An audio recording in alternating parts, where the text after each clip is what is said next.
Cik pasal PMX kan umum tak buat house kan. Oh ya.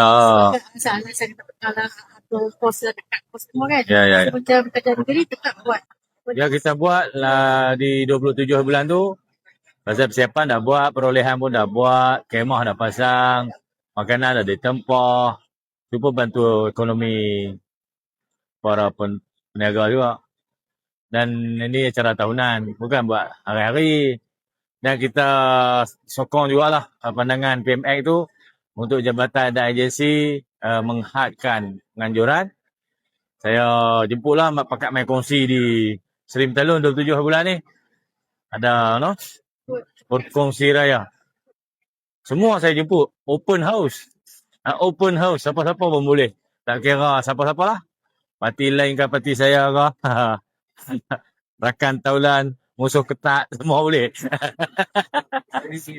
Ya, kalau kerajaan Persekutuan Batam tu bagus. Pasal agensi dia banyak. Agensi dia ribu-ribu kan. Tengok jabatan kementerian banyak. Kita buat satu je lah. Kalau dia tak batal, mau jadi ribu-ribu majlis. Banyak mana belajar kan. Saya sokong pembatalan oleh PMX tu. Ni di sini kita belanja murah. Belanja banyak, kita buat gotong royong ni acara tahunan. Di Kedah ni satu tu ya.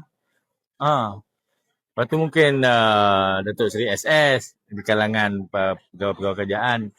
Satu atau dua saja kalau di peringkat negeri. Peringkat persekutuan mau jadi tiap-tiap kementerian ada, kalau ada kementerian ada 30 kali. Tu jabatan di bawah tu lagi. Mau jadi ratus-ratus kali. Sesuai lah arahan PMX tu saya sokong.